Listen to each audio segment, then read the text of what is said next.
The night Adama was born, the sky refused to stay quiet.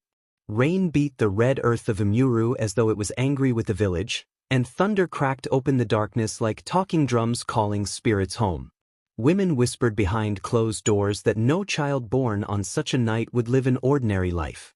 Adama's mother, Nwanyis, labored alone in a small mud house at the edge of the village. There were no relatives beside her, no strong arms to wipe her sweat, only pain, fear, and hope wrestling inside her chest. When the child finally cried, weak but determined, Nwanyis smiled. "My daughter," she whispered, her voice trembling, "you have come." But joy did not stay long. Before dawn, Nwanyis' breath grew shallow. By the time the first cock crowed, her spirit had slipped away quietly, like someone who knew she was not welcome to stay. The baby slept beside her lifeless body, unaware that her life had already begun with loss. A secret wrapped in fear. At sunrise, palace messengers arrived, not with celebration, but with urgency and shame. The child belonged to Ismadik, king of Imuru. But Nwanyis had been poor, voiceless, unworthy in the eyes of tradition. A king was not supposed to plant his seed in common soil. The elders warned him. The king listened to fear.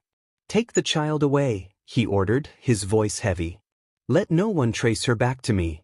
No naming ceremony. No royal mark. No protection."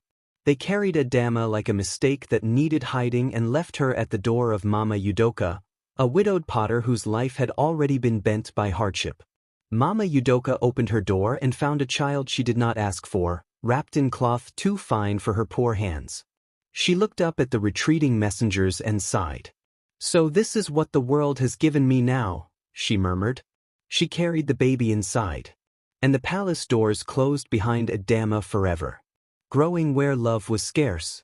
Adama grew up knowing hunger before she knew laughter. Mama Udoka loved her, but love alone could not chase poverty away. There were days they shared one meal, days they shared none. During festivals, Adama watched other children dance in new wrappers while she sat on the ground, mending tears in hers. Still, she never complained. There was a quiet strength in her movements, a dignity that made even elders pause when she passed. She spoke gently, listened deeply, and worked harder than children twice her age. Sometimes, Mama Udoka would stare at her and whisper, "Child, you are not ordinary." Adama never understood why those words made her chest ache. Death leaves her alone. When Adama turned 15, sickness came like a thief. Mama Udoka's cough worsened. Her body grew thin,